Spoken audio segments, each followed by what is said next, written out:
This is the magicwordpodcast.com.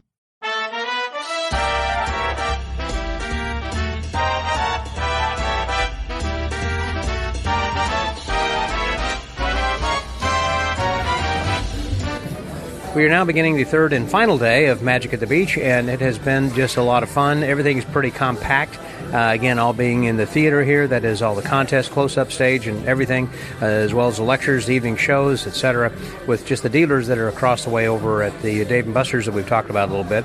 One of the people I wanted to talk with here this morning is someone that I spoke with at the Collectors several months ago when we were in Cleveland. And he has his own collection, actually, so you can go back and listen to that. It's quite interesting about what he's got in his collection. But here he is, Cato Holler. Hey there, Cato. Good morning, everybody. And so, what have you enjoyed about this convention so far?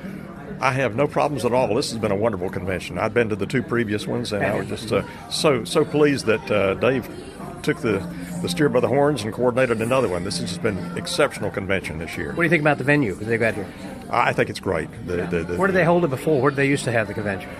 This was at a different venue, and I'm trying to remember the name of it. Gosh, I can't recall right offhand. But okay, it was someplace away. That yeah, it was at a different site. Like a hotel or something? Yes, okay. It was at a hotel here on the beach. But I can't say enough good things about this one.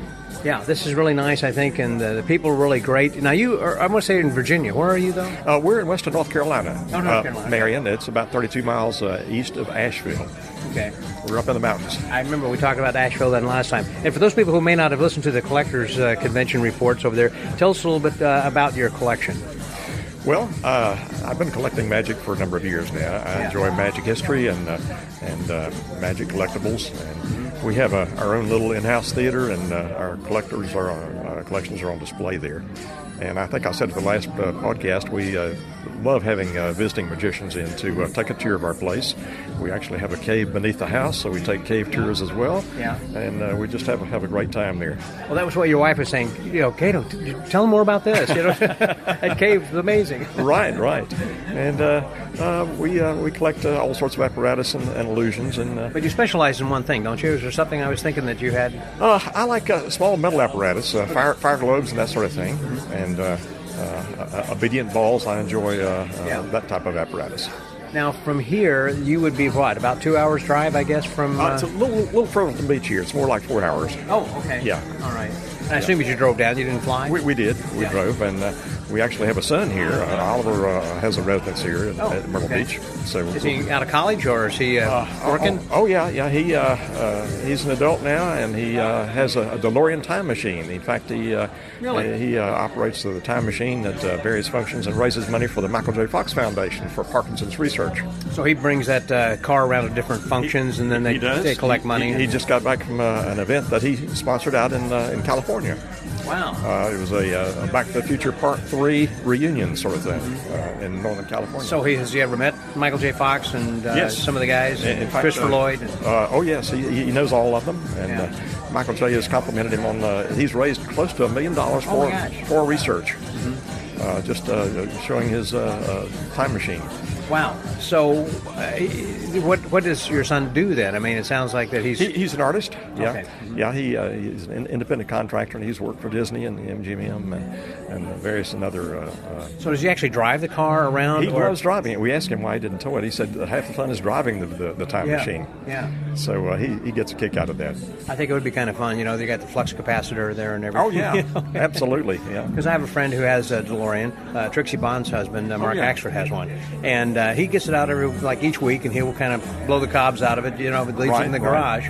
But and they have a DeLorean club, you know, and apparently that they have a place still for DeLoreans to get repaired in Houston.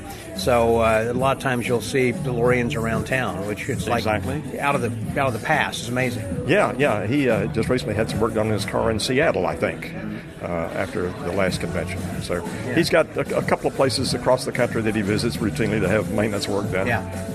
Well, I did want to talk a little bit about last evening's show. That we haven't really had a chance to go through that. And we had Kerry Pollock, who was actually the MC of the show, and kicked off then with Christian. No, I think it was Adam. Was it Adam? I believe. Amazing Adams, I believe. No, Christian Miro actually had that. And then it was Amazing Adam, Eric Buss, and then Wacky Chad. All great. Something that comes to mind from one of those that was outstanding for you? I thought Terry was an exceptional MC, and the acts were superb. And I'm looking so forward to this evening's performance, too. I think this has been a stellar convention overall. Yeah, they're all outstanding acts, I think, and each one a little bit different, from comedy and mentalism. And they were a great variety, and that's what makes for a good show. Yeah. And Kerry was not just an MC, he was doing bits in between. Oh, absolutely. That he's known for. Yeah. So have you seen Kerry's show down in Hilton Head? I have not. I have not. I mean, it's a little bit further out of the way for you, but... Right, but I've seen him perform at some of the conventions before. Yeah. He's always a hit. Probably is around here more often since it's on the East Coast. He doesn't travel much like he used to. That's right. Yeah, since he's got a club. Yeah. But it's just been so much fun. It has. And have you got something out of the lectures? I enjoyed the Tales of the last night. Last night, I thought that was great. It was a late evening show. I'm not a late night person, but I stayed over for that. And, things that can happen. They say if it can happen, it will happen. Tales from the Road. That was pretty funny. Yeah. I had recorded that and going to have that as a separate episode sometime later. That'll be great. That'll be great. I'll tune in on that. That was fun. Cato, thanks very much. Good talking to you. So good to see you again. You as well. Bye. So with the Magic Word Podcast. That was Cato Holler. Scotty out. Thank you.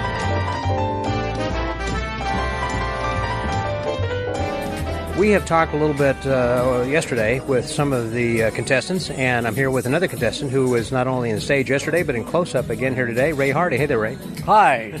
Glad that you could join us. And so, have you competed in past contests at the Magic at the Sea? No, this is the first one I've competed in, yes. Okay. What inspired you to come and do that?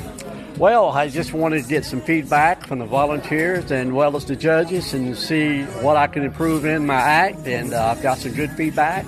And so the next time I compete in a contest, I'll know some things to do and not to do. Okay. So, and I really appreciate the info from the judges. Yeah, it's a good place to try to grow.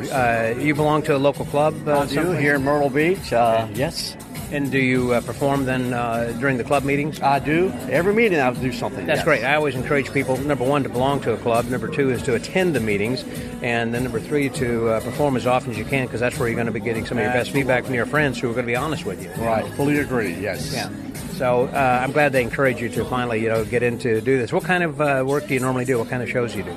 Well, I do the stage shows. I've gotten more into the street magic because I've been doing this lot of ham now over 30 years, and I find it to be more entertaining with the volunteers doing street magic because it's right in their face, and as they would say, and so you get immediate feedback too. Yeah, whether they like it or not with the right money away, too. and they'll tell you if they see something, they'll say, "Hey, I saw that," and. So I've gotten more into the street magic, the close-up, and I had the stage. Now, when you do street magic, we've had Wacky Chad who is talking here, and he does like unicycling and skateboarding and crazy things like that. Do you do close-up? Do you try to do a little stage? I do close-up. I don't do any of the things that Wacky Chad does. I do cards and coins and rings. My favorite thing to do on the street is borrowing a lady's ring and making it disappear and reappear on a key case. That's been in view the whole time. So that's been one of the things that I've worked on for years and gotten real good at that. And I kind of wish I had done that for the close-up here. I think I'd have got a better response if I had borrowed a lady's ring and made that happen. But the street magic, I find it being more stronger for me. And I get more response from the people, the volunteers on the street. And as you know, when you're doing street magic, they're all around you. Right. So you got to be good at what you're doing for them to be all around you. All angles. Yeah, all angles. So. Borrowing a volunteer's ring, particularly as a street magician, this is, I think, an important question, and I hope people who are listening will take your answer to heart. How do you go about getting that? Because you're, first of all, a stranger, and you're some street scum. I mean, some people just think, what's this bum doing? I'm not going to give him my ring. Right, how do you get a ring? Well, I have a ring that I use myself, just in case the lady don't want to give up her ring, and I've had that to happen. I mean, you go from woman to woman and say, hey, give me your I'll just have to lady, lady center, we have a lady don't mind taking their ring off. No diamonds, please. Just a, regular ring if you have it. If you don't, I have my ring here. But what I'd like you to do is put your initials on this ring, so it's wide enough that they can actually mark the ring in any way, their initials or a number, and then I can make that ring magically disappear and reappear as well. Would it be easier to perhaps borrow a man's ring rather than would a lady's ring? Well, I get more response out of the ladies' ring because the ladies seem to they value that ring more than I must say than the men do. No, I understand what you're saying. Yeah, it usually got some bling and diamonds, to it then as well. Yeah. So I would think also that if you do say, "Can I borrow your ring?" and they say no, and then you go to somebody else, I mean, you got this wave of no's. You know, it's hard to get somebody to say yes. Twice, and if they turn me down the second time, then I pull out the ring I have and let them initial that and go with it. Good advice. And if I can borrow the ladies' ring, and when it disappears and reappear on that key case, the first thing that the husband will say is is that your ring? And the wife will say, absolutely. They verify that. Yeah, they verify it, and then the magic's done. Yeah, I was doing a ring routine at a restaurant one time, and there were two ladies together, and I borrowed one woman's ring and went with my routine. Then after I produced it, she said, "That's not my ring." Well, the lady who was sitting next to her said, "Yes, it is," and she just gave her the dirtiest look, like she was trying to scam me. Wow. Have you ever had anything like that? No, happen? I haven't. Well, get ready. Get ready. You do street magic long enough. Absolutely. Ray, thanks very much. Sounds like you're getting ready for the next event over here. Very much. You bet. So the Magic Word Podcast. That was Ray Hardy, Scotty.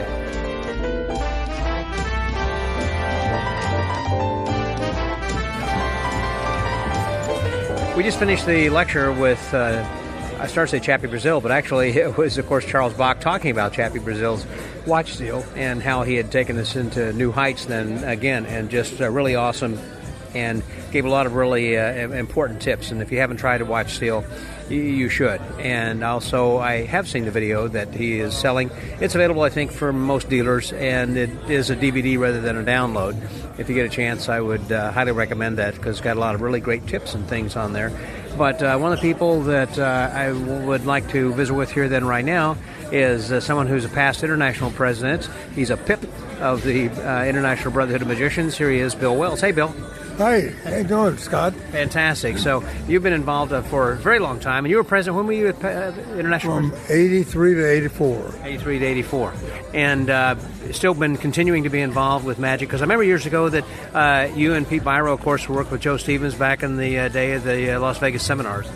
We did the Desert Seminar before that, yes, and then the World Magic Seminar. And actually, Becca and I were co-owners of the World Magic Seminar toward the end. Got that from Rich Block? Didn't Rich have that then? Rich got it from Joe, and then he got tired of doing it. Yeah. And Becky and I and Bob Rossi were co-owners toward the end. Was there anything that was, that convention was completely different. I mean, obviously that was in Las Vegas and the big casino and everything. It was a Tropicana, or where was it? It was at the Orleans. Yes, right. And then Stan, and I helped Stan a lot. He was thinking of how he was going to do Magic Live. Yeah. With the close-up. And the second Magic Live, he did the close-up the way I'd suggested to him. And the last Magic Live was superb. Yeah. He really broke all the records at that one, I thought. Well, every year he tries to, walk a tightrope, trying something different. I mean, there are some proven things that have worked in the past, but he's not afraid to try something new. The great one this year was the wrestling cheese. I hope you got to see that. I did, yeah. Oh, it was great, yeah. John Lovick was over there and yes, messing with right. That was only one night, too, as I recall. I may have been, yeah. One of those things, if you miss it, you miss it. Yeah, had a cheese made, and you get two hefty guys out there to try to wrestle it down. They couldn't do it. It was really a riot. I should have videotaped that. I was watching that. That was very cool. It's one of my favorite illusions you never see anymore, obviously, That's one of my favorite posters. Yeah, the Selbit poster. Yeah, right. The Mighty Cheese.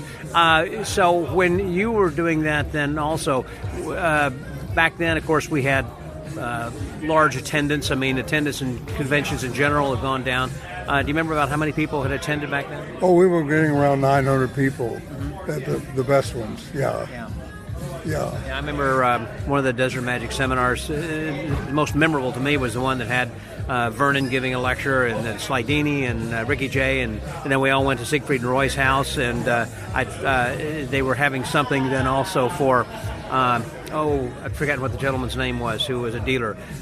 Ian, anyhow. It was great. Yeah, those were the very early ones, yes. Yes, that would have been in like an early 80s or something. Yeah, very early 80s, yeah.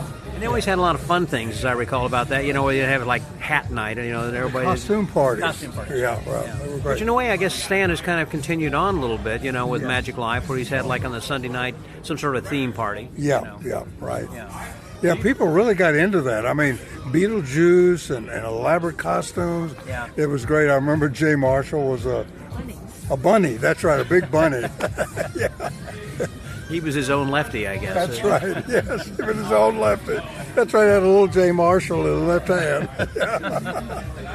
But I remember then also the hats that the ladies wore. They were like specially made. It was kind of like Kentucky Derby. It seemed like as far as the hats that it seems like that they had a party.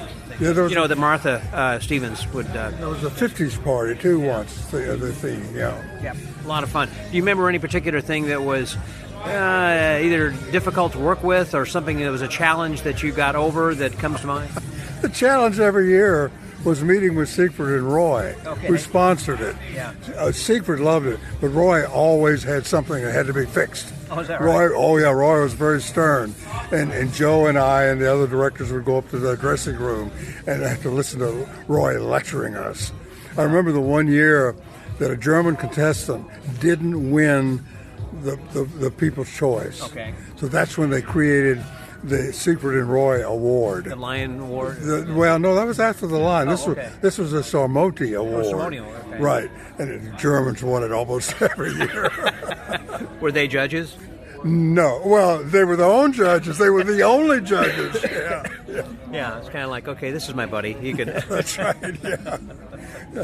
Well, those were just special times and different times, and that the fact that you had gotten to get together with Siegfried and Roy and planning all of this as well, they were an integral part. They just didn't lend their names to it, right? Oh, they sponsored it. And that, well, their names were lent. That was how they sponsored it, yeah. Right.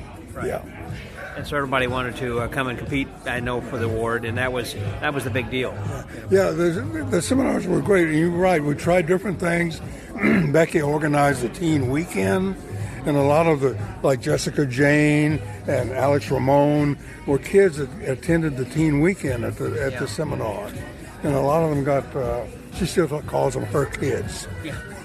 Yeah. I saw a picture just recently with Lance Burton along with Jessica Jane and with Alex and saying, glad to see my kids, grow up, be successful. That's right, and they've been very successful. Well, I know that you also, you and Becky, have carried on with Lance Burton Teen Seminar throughout the IBM convention each year. Yeah, well, the IBM's kind of taken it over, and then some different people are working it now. It's not quite the same as what it was, but it's a little different. It's the same idea. Yeah, same idea. And Jeff and now Eugene passed away. Jeff and Eugene used to be the facilitator. Jeff McBride, yeah. And now it's Larry Haas. Yeah. Oh, so Larry's the one who kind of... took Eugene's place, yes. Okay, but yeah, Jeff's still involved, but now he has Larry kind of as okay. Yeah, they continue to do that each year, and that's going to, for those who are interested, that is just a couple of days before the regular IBM convention begins, and your parent or guardian would come with you, and then it continues on throughout the convention. It's really like a convention within a convention, isn't that right? I think so. I think that's what they're doing now, yeah. But I know that you're not as involved as what you once were. I was speaking of Rich Block, by the way. I haven't seen him, Rich and Susan, for a while. How are they doing? I think they're doing fine. Of course, his big thing now is the Charles Dickens Theater over on the Eastern Shore. And that's where all of his magic energies are going. You've been up there to see the show? Yeah, a long time ago. Yeah, really neat.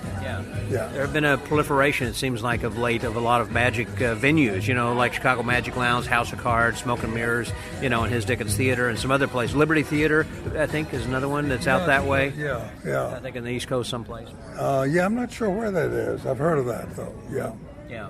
But it seems like, again, we're starting to see more magic clubs or lounges that are opening, giving some magicians an opportunity to find places to work on a more regular basis, And that was one of the interesting things at Magic Live, was that one room that was devoted, the Mystic Room, I think they called it.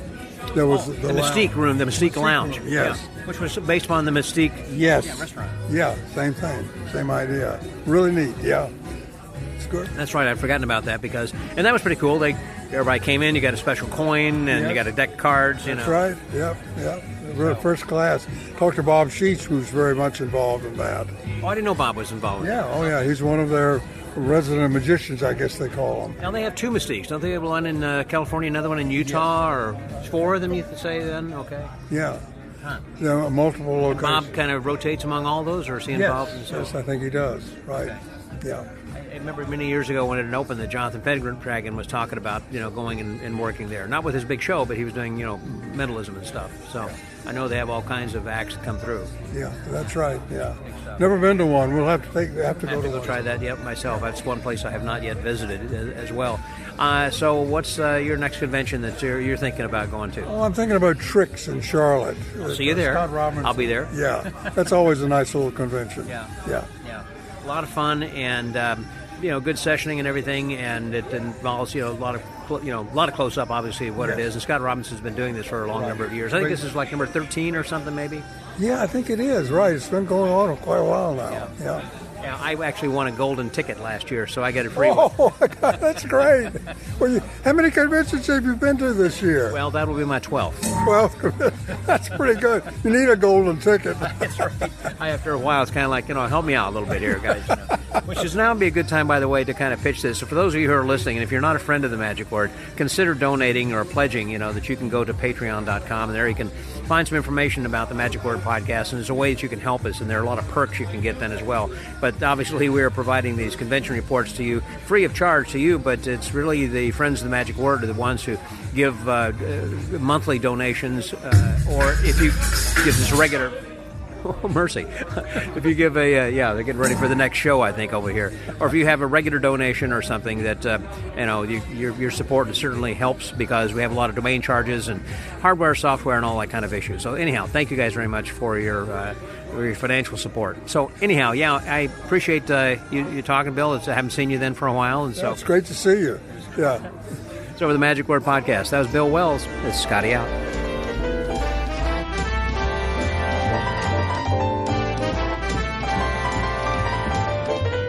Been talking not only with some of the contestants, but also we have been talking with some of the people who are talent and dealers and organizers, etc.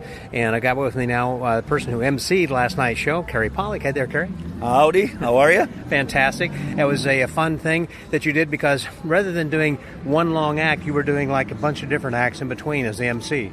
Yeah, I tried to kind of split it up, gave them time to set their props, and it's fun. And it was perfect setup for it. He had enough room in front of the main that made it easy for everyone. And I like that little thing. It seemed timely with October right now and Halloween coming up with the voodoo thing. The voodoo, yeah. That's where I got all the skulls. They had it all out, Halloween stuff. So you said that, so that wasn't just a joke. You said I've been shopping. It cost me like $8 for 10 skulls or something. I like the routine and everything. You've done that for a while, but the variation you have on that particular trick and making it into that, and then of course the smoke and everything that Charles put on the stage. Adds to it. And then I had the smoke coming out of the box too, which is nice. That green smoke coming out of the box, so it worked out. And then Bonesy, which was your bird, kind of speaking of skulls. And that grew some too since you saw it in Ohio, yeah, last right? time I saw it was Ohio. Both versions, now I've got the whole thing that's self-opening and everything. That last I just started doing it when you saw me in Cleveland, and then I added a lot to the voodoo and that stand and the skulls and the smoke coming out, and then also Bonesy now. The addition to that is where they're in his. They have the cage with the bird with the prediction in the receipt in the bird's mouth before we even find out what it is, which is really cool now. Yeah. I don't know if you noticed that. It's a change I put in. That was because so it's much more convincing. You'd taken the veil off of the cage. And you could see when everyone could see it, and I had someone in the front row while holding it. And, then you ask. Yeah. I thought that was just like, wait a minute. Well, that fooled me. It's cool. It's cool. I have fun with that. Now, your club is down in Myrtle Beach, which is only a couple hours from here, basically? Hilton Head Island. We're in Myrtle Beach, okay. It's been a long weekend. It has. I've not been getting any sleep here. You're down in Hilton Head, which is how far? About 2 or 3 hours? From here, a good 3.5 to 4 hours. 4 hours. You're south drive. of Charleston. We're as far south as you can get. Okay. We're right by Savannah, Georgia. Oh, wow. Okay. Yeah. Okay, there's a beautiful place in Savannah over there, too. Yep, it is. Savannah's a great place. Charleston, great town, too. I love Charleston. There. And have you met Wayne? Have you talked to Wayne yet? You know he has Holy City Magic. Great guy. Yep. He's in Charleston. Yep. I did a show in Charleston a while back, stayed with a friend of mine over there. But I had known Wayne from a while back on some other things because I used to book I do book lecture tours. And That's right. He was booking through there then as well. But other things that you've been involved in, have you just been sticking close to your club or traveling much? Or Yeah, this is Magic Live this year, and these are the only 2 conventions I've been to probably pretty much since we opened the club 10 years ago. I've just been so busy with the club, and it's hard to get me out of there because I'd love to go out and perform elsewhere, but you're packing stuff up, and that was why I built the club, so I can sleep in my own bed. But I couldn't say no to Charles. He's one of the greatest guys out there and a good friend, and he asked me, and I said, oh, yeah, I'm coming. But as far as your club goes, then you've been booking friends and other magicians and comedians? No, very rarely. It's still just you. It's me 85% of the time. Okay. And but then when I do leave, or even if I am there and just want to take a week off, and Kelly and I take the boat somewhere, we'll get. I normally bring in a guest act, a good stand-up comic. They're all very clean but very funny. Yeah. And then I'll have Gary Maurer, is a good friend of mine. He does a great job. He can do an hour up front. But then Tim Hill he'll come in as a guest. When I do use guest acts, it's someone that happens to be near the area anyway, and they're a good friend, and they'll come in and we have fun, and we bring in a guest act from time to time. But we're doing more of it now because I do want to travel a little more, enjoy the boat more. And do you consider yourself a comedy club? I mean, in the old style of regular comedy clubs? No, we're nothing like a comedy club. You haven't seen the club yet. I haven't. I'm going to come down. You have to come down. It's people walk in, not to toot my own horn, but they want, and that's the thing I like best about. I said no to this location so many times because it used to be a doctor's office in a mini strip center. Okay. And it still looks like one. You walk in, you think you're walking into a dentist's office. Okay. And I know they don't expect anything, but when you walk in, and another reason I said no because there was no foyer, and I thought, oh wow, we can't. They walk in. If someone walks in late, they're in the show, right off the bat. But I made that a huge plus. Yeah. It's rare that we get that. Everyone purchases tickets are there 45 minutes to an hour sooner, but when it does happen, I have a blast with that. But it's a very comfortable, warm cabaret style. You feel almost like you're in a little French cabaret theater. It's not real large. We can get about 80 up to close to 90 people, but it's multi-level and booths and a nice stage, nice proscenium, and so it's very warm. People walk in and they just love it. They think they're going to see a banquet room with a stage and chairs. Yeah. And oh my gosh, you feel like you're in someone's large parlor area. Entertain. And do you have food there as well? Yeah, full food and drink, full service. Yeah. Yep. So as far as comedy clubs, you probably haven't traveled and done many clubs, or do you occasionally go out? No, I haven't. I can't remember the last comedy club I worked. Yeah. Probably even before I built the club. The only comedy club I worked in the last 20 years Finny Bones, maybe? It was my buddy John, who owned Sanibel Island Comedy Club. He was just a friend, so I'd worked that one for him. Yeah. And then he had a comedy club in Hilton Head for a while before I went down. It's closed now?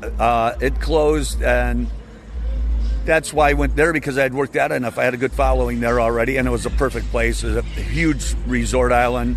No live entertainment other than musicians or guitar players and restaurants. Right. Well, we do have the art center across the street from us, but they probably help us as much as they hurt us, Yeah. So it's there's no problem there. But and then because I was working on a deal in Waikiki with Hilton Hawaiian Village, and we had a contract that got delayed slightly. I'd been talking to them to put my club in there in the Hawaiian Village. And at the same time, John told me he was going out of business. He and his partner were just closing it down. And I thought, I like Hilton Head a lot. Yeah. I have a good following there. It'll be a lot easier to see the kids and the grandkids than being over there. And I'm so much. I know I'm happier here than I would have been in Waikiki. That's great. So. That's great. Yeah. Well, it's good seeing you then, Kerry, and it's been a lot of fun. As you said, Charles got a nice place here, and he's put on a good convention. Did a heck of a job, and a great convention for his first convention. Yeah. Yep. And for sure. look forward to this being successful in the future, and you've helped make it a success this year. Thanks a lot. Appreciate it. Thank you. I appreciate it. For the Magic Word Podcast, I was Kerry Pollock. Scotty out.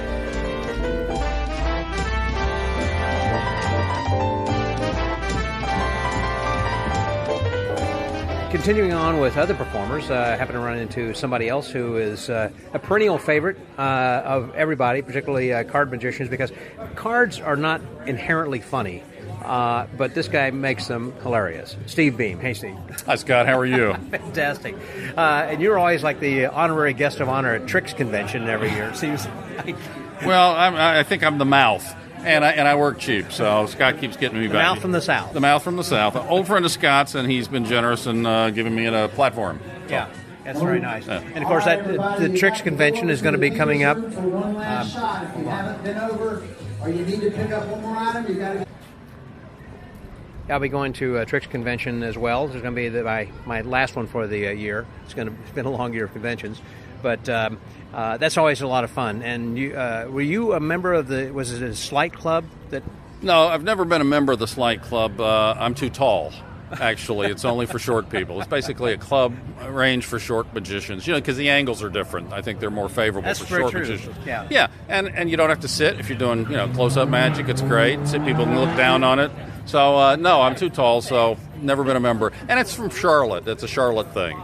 And I'm in Raleigh. You're in Raleigh, which is a little bit further north. Yeah, and I don't want to brag, but we are the capital city. Charlotte's the also-ran. And when you were teaching some card tricks there yesterday, were any of those from one of your books, or is that something new that's coming up in the next book? As it turns out, everything I did yesterday and the night before on the show were from existing books. Okay. Yeah, nothing new there. I think when I last talked with you, didn't you say you have one more book possible? I have many more books possible, and now that I realize that I'm getting a little older, my bucket list is still remaining static, so I need to kind of start tackling that. Mm-hmm. So I have several books that are in various stages of completion, and I just need to go ahead and do that. Now, there won't be any more semi-automatic, card tricks, because that series is now complete at the 12 volumes. Right. Now, what do you mean? There's not going to be a 13th, like a Baker's dozen kind of? You know what? There won't be a 13th because I tell people this, nobody believes me, but I did that index, the cumulative index, as a separate volume. Yeah. That was to keep me from coming back and writing another volume 13 because I'm not going to redo the index, and anybody who bought the index would be a little upset, I think. Yeah, that makes sense. Yeah. Bucket list wise, what is on your list that you really want to do? Well, first of all, I have a fair amount of unpublished new material that I'm very excited about, so I'd like to do that. I have a lot of stuff written on making card tricks entertaining and engaging, and how to turn it so it's not just a card trick that everybody else does. Yeah. What separates that from entertainment in some cases. They're not synonymous, that's for sure. And then the last thing, the other one that's pretty far along, is a book on stand-up card magic. And that's a good point. That's lacking. I don't think I've seen a book on that. Well, it's kind of problematic if you're nowadays close-up for magicians even is 150 people. Mm-hmm. So stuff that plays on the table, unless they have the video, doesn't work well. And the same when you go to cocktail parties. Mm-hmm. If you're at a fairly large cocktail party, let's say up to 100 people. More than that, no. But up to 100 people, card tricks still work, but they've got to play up and out and not down and people looking down on it. You can't have a table because the structure of the audience is such that you can't get 100 people to look down on a table at one time without rake seating. That's why I call them up. Oh, and that's an important point to remember. And I've done a lot of work on that. And you saw a couple of them the other night. My 3-piece combo where it's the jumbo fan, you rip off the top half, and there's two there. That was in the show the other night. And then also the opener I did for the show was the one where we construct a card in their mind, 1 in a bazillion. Oh, 1 in a bazillion. Yeah. Which reminds me of, what was that joke about those two blondes? One was talking to the other one and said that I slept with a Brazilian last night. And the other one said, that must have been a lot.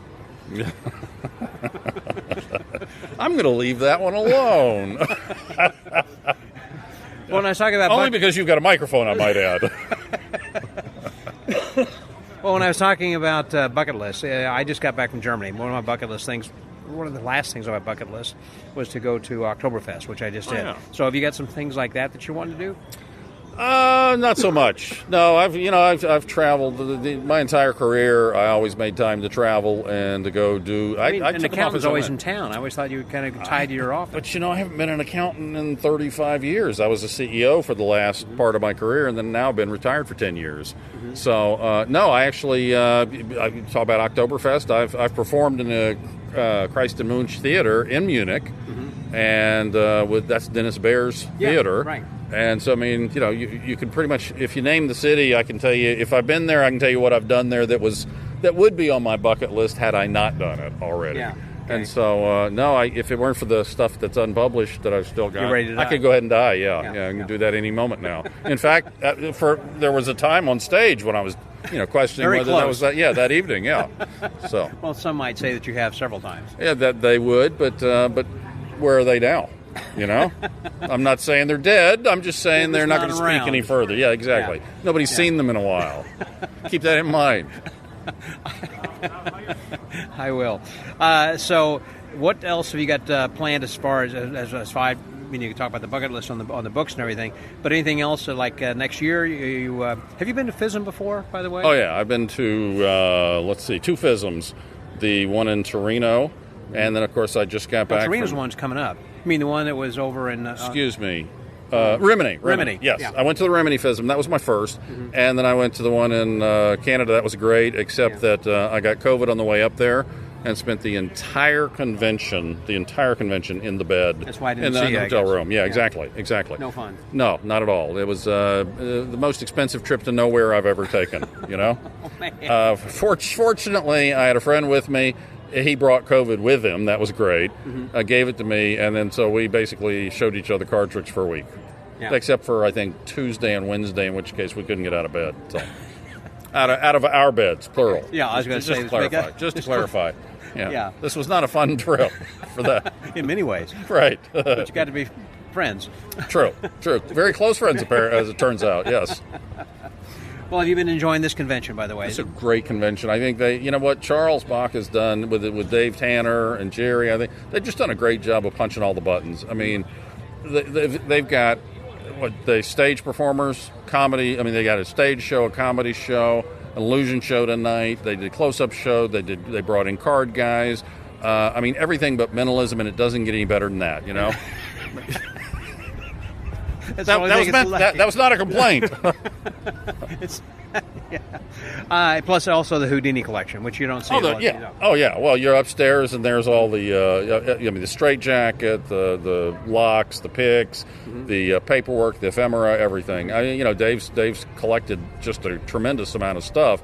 And I was looking at there was a letter from Marquess on the documenting or providing the provenance on the straitjacket. Yeah. Yeah, and I'm going, well, heck, I'd be happy just owning the letter. He's got the letter and the straitjacket. Just give me the letter and let me have that for my collection. Yeah, we'll call it a day. That was one of the things, too. I was talking with him about the magic wand. He had Houdini's wand. And he has letter of authenticity about that as well, but then he also found a photo apparently of him performing in London, I think maybe even using the wand. I think this was one given to him by Will Golston, right? That was it. Yeah, that's pretty cool. I asked him last night, I said, what's your favorite item in the whole group? And I was surprised that it was the wand. Yeah. I mean, wand is a stick, come on. I think the straitjacket and the manacles and all the other stuff are cooler, but the wand is certainly cool. It is kind of cool. And then another one that Howard Blackwell had that was a wand made from his house. Remember the wood recently? Yes, and I got one of those as well. Did you? I bought one, I don't know, a couple of years ago, yeah. Just not sure why, but now I've got one as well. I think it's the only Houdini item I've got in my collection. I almost got one, but I ended up getting the small Ouija board instead.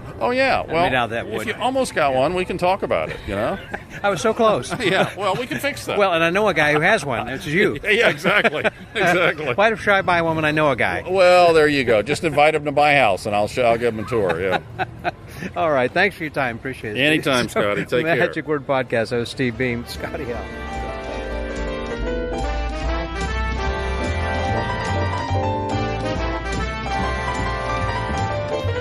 Another one of the performers that is here this week at the Magic at the Beach is a street performer, and he had given a lecture. I think it's probably one of the first lectures ever. Yeah. Hey, Wacky Chad. Hey, Chad. Hey, how you doing? Fantastic. That's good. So was this your first time you've lectured, actually? Yeah, for the most part. It's not Okay. that I haven't taught street performing, but this is my first time doing like a PowerPoint presentation. Yeah. You know. Because you were talking about not just necessarily about street performing, but also some good ideas for getting tips and social media and Venmo and all that kind of Oh, stuff. yeah. So my thing was, why do you busk? And then, how do you busk? So if you don't have the why, what are you And doing? there are three things. What were the whys? The why you busk is you're awesome. Why hide your talent in a closet? Yeah. Go out there and do it. Everybody's walking by, they're bored, they want to see something. Yeah. If you're a magician, people want to see magic, right? Like Right. they don't even know they want to see it, and they want to see it. Nobody thinks that they want to go see a pogo stick until they see it, right? Which is what you do. By the way, people who don't know your thing. I do the stunt comedy one-man circus show. It involves the extreme pogo stick trick, and so it's just kind of novelty, kind of cool stuff. So. So get out there and do it. It's fun for you. It's fun for them. You're just out in the world. You book more gigs because people see you, that kind of thing. So how you do it is basically just get a crowd full of strangers, then keep your audience. You got to turn your crowd of strangers into an audience. That's how you keep them. You keep them by performing your content that you actually are, good at. You're solid at. And then you turn that audience into fans. If you turn them into fans, that they'll buy your merchandise or they'll tip you. Because fans are kind of like close to like a friend supporting you, and so that's kind of like the thing. Get a crowd, keep an audience, and then you'll receive from fans. Because then the fans will follow you, and they'll come back and say, I did Wacky Chad's over here, performing at this mall or whatever. And you mainly operate out of like Faneuil Hall area. Yeah, Faneuil Hall, yep. Exactly. So that's there's 15 acts at Faneuil Hall. They even have a music act program and even a magic act program. But the 15 circle acts, variety acts, we go out there and we're on a Google Calendar schedule. We meet every once a month on Zoom, and we put in our times for when we want. We get a 2-hour time slot. We do 2 shows, in that time slot. I do 1 o'clock and a 2 o'clock spot, and I'm done for the day. And I know also that you've attended and won at several busker festivals around the world. Yeah, it's kind of fun. It's like a People's Choice winner, just kind of like what people think is fun. Do they add up the amount of money, or how do they decide for People's Choice? It's just more just like you get a little trophy and a little recognition. No, I mean as far as how the judges determine who wins. The people do. They go to the booth, the information booth. That was my question. Yeah. They go to the information booth and they just kind of vote. And you say in your show, "Hey, I'd really like to. If you really, really like my show, it'd be immensely important if you can vote for me. Vote twice. Yeah, vote twice. Yeah.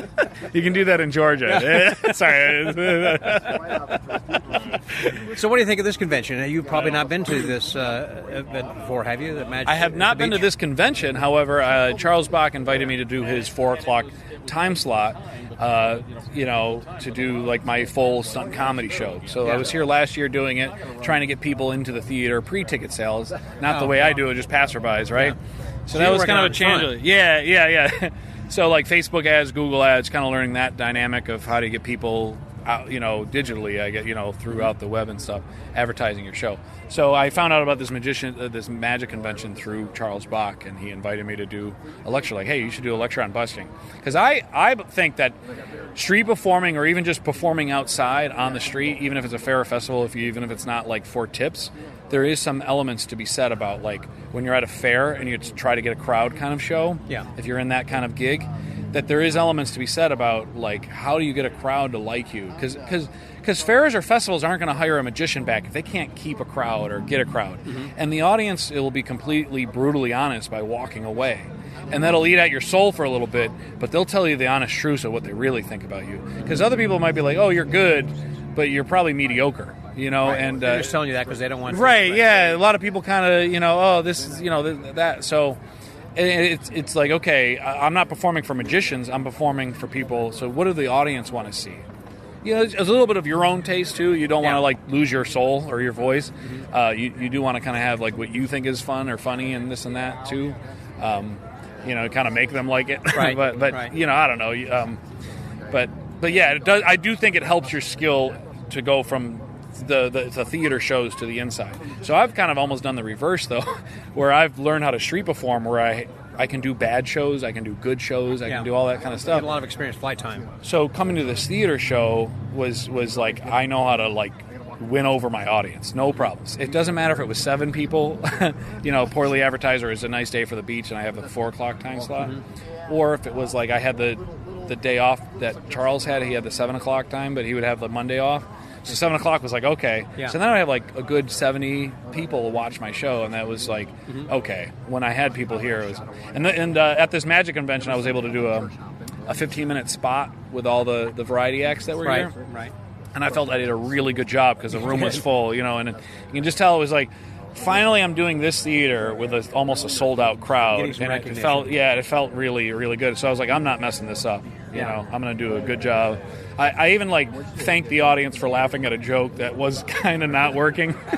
I was like, oh, thank you for laughing at that joke. It was, it's been a while since I've heard laughter from that one. It was just that kind of that's another thing too about busking. It's a relationship with your audience. It's like they're not strangers anymore.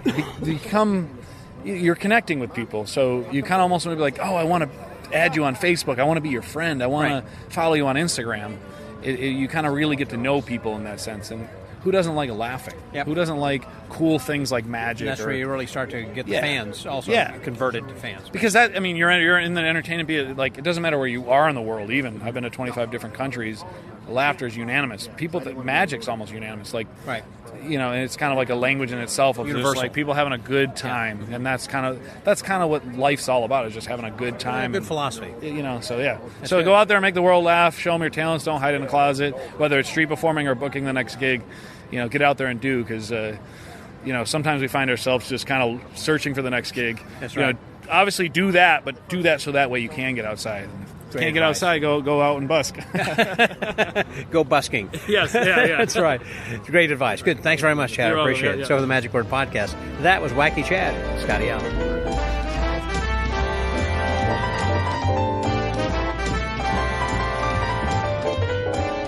Well, the one person that we have not yet talked to, and in order to have this come full circle, that is to complete the all of the reports that we've had so far during this past weekend, is to talk with the head organizer and the guy who's running the theater, Charles Bach. Here's the guy right now. Hey, Charles. Hey, Scott. Great to have you. Thank you. Very good to have you here as well, because it has been just a phenomenal convention, and you have such great friends who have come in order to, give their time, and you can really feel the love that everybody has. We've been saying all along, it's really been the Charles Bach party, in which everyone else happens to be invited to your party, and so it's cool.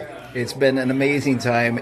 Everybody has been fantastic. I feel like I've made a bunch of friends during this whole new convention. friends. Absolutely. Yeah. I don't know, you probably had some challenges as you've been coming along. There's always challenges, yes. But it all came together, and it really did turn out to be a great convention. Great enough that you think you're going to do it again next year? Well, I don't think they're going to let me not do it now. Not do it, it's for sure.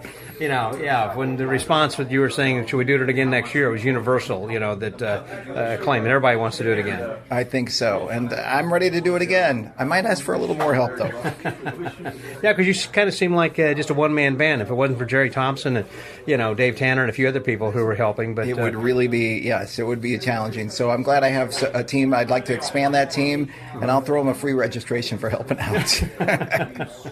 And this is just a great place. So the good time of the year also, because it's not during the summer when it's high tourism season, when it's going to be too busy or too hot and humid. So this is a good, I assume, the same time next year? This is a great time. Myrtle Beach is great for fall festivals. There's all kinds of things every single weekend, and the people that live around here, they come out for the weekends to experience things. It's a perfect time to come to Myrtle Beach because there's less tourists and more fun. Yeah. Well, it has been great. Has there been a highlight for you or something? I mean, I know that you've got friends. I know Christian Miro has even stayed at your house. I mean, It's great that, the way we've got people staying in different places. And, of course, the motels and hotels are just like practically next door, just an easy walking block away. You don't have to have a car. But anyhow, I was going to say, is there something that was a highlight for you that you were glad something that you hoped was going to come together actually did? Tonight was the pinnacle of the whole convention. It felt like we were on top of the mountain at the end, and all of my friends and the the audience standing on their feet at the end of the show, confetti raining down on us. It was a great end to the whole convention. Well, it was a good show, and I really liked, begin with that you were opening with not only the MC, but also doing some shows from your Wonders show that you do, some illusions. This was the Grand Illusion show. And then next we had John Chirac that was just rocking it. He was just great, too. Although he wasn't doing big illusions, he was doing a big stage show, basically, with just ropes and the billiard balls and everything. He's great. And I think he fried the audience with the interactive stuff. Yes. Oh, he did. For sure. And then Chip Romero had come out after he had a great lecture this afternoon talking about Doug Henning, that it was just really good that we happened to have him do his linking rings and also a couple other things that were Doug Henning type stuff. It's great.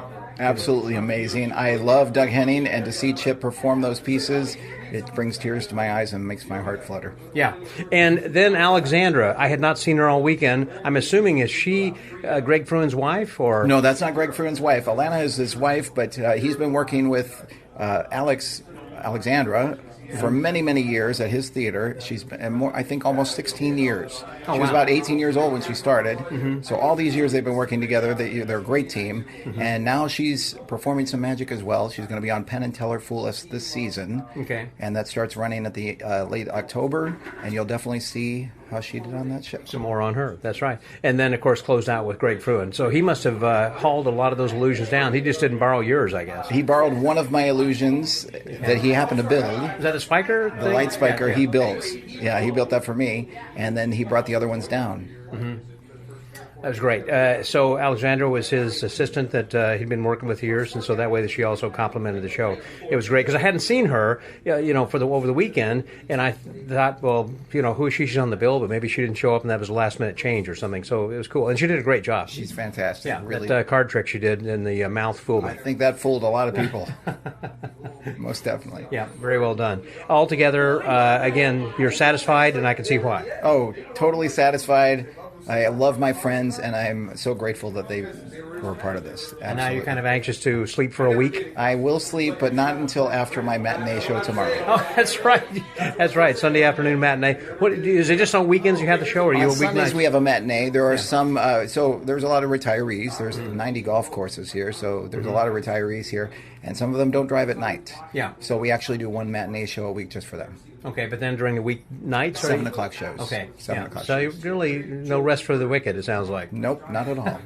Although the stage is my moment of zen. That's great. That's great. You do a great job. When I saw your full show the other night, that can't say enough outstanding, stellar things about it. I mean, your dance, your movements, your assistance, the stage, the lighting, the music. I mean, it's the whole package. I really think people ought to come here to see your show. It's worth the drive. If you're anywhere in the Southeast, drive to Myrtle Beach, come to Wonders Theater. We would love to have you. So, for the Magic Word Podcast, I think that's going to be a wrap from Myrtle Beach. Great job, again, Charles, on a successful convention. Thank you so much, Scott. Glad to have helped any way I could. So, for the Magic Word Podcast, that was Charles Bach. This is Scotty out.